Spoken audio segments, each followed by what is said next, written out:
Well, let's get more on this now with Mahjoob Zweiri, who's a professor of contemporary Middle East politics at Qatar University. He joins us now from Doha. Really good to have you back with us, Professor.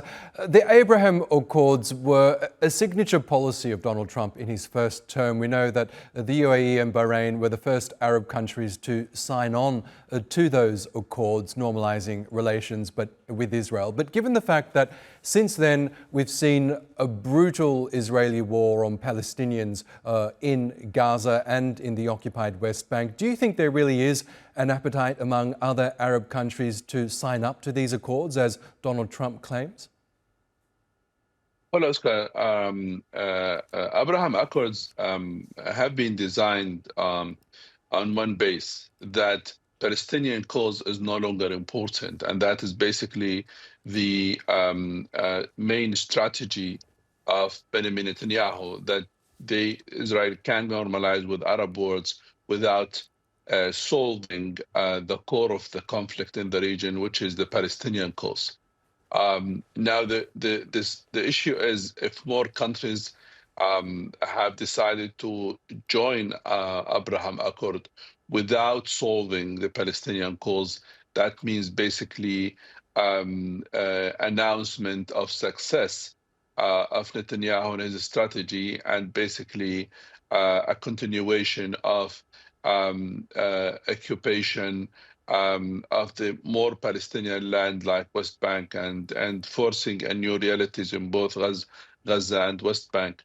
And I'm not sure, considering what has been happening recently and the statements coming from Arab countries, that they are keen to do so before seeing a real solution, one in Gaza and seeing the day after, and secondly, a commitment of Israel to withdraw from most of the lands they have reoccupied in Gaza and West Bank since October 23. So basically, these are statements made by President Trump just to show that he's succeeding in Middle East politics and foreign policy in particular. But I'm not sure this is the case.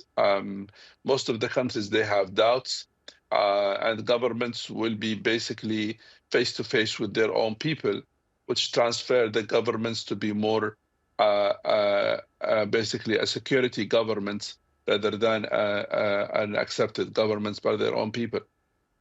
Donald Trump claims that Israel's recent attacks on Iran has prompted a number of Arab nations in the region to want to sign up to the Abraham Accords. We know Iran has been an adversary of some of these nations in the region. To what extent do you think the events in Iran have affected the prospects of the Abraham Accords? To me, it's very little, because basically still Israel have not been convinced that what happened has completely delayed the nuclear program in Iran. There is untold stories coming from Israel that they have lack of confidence about the attack on Iran. But because they don't want to put basically or undermine what Trump called achievement, or basically causing him embarrassment, they don't want to acknowledge this.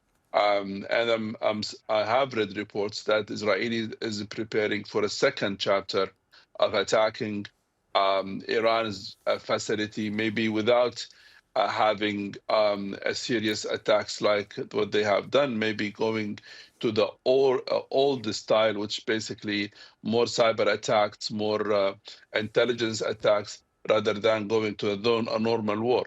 And that itself makes me believe that the issue of Iran is not really the important matter. The important is what will happen in West Bank and Gaza in particular.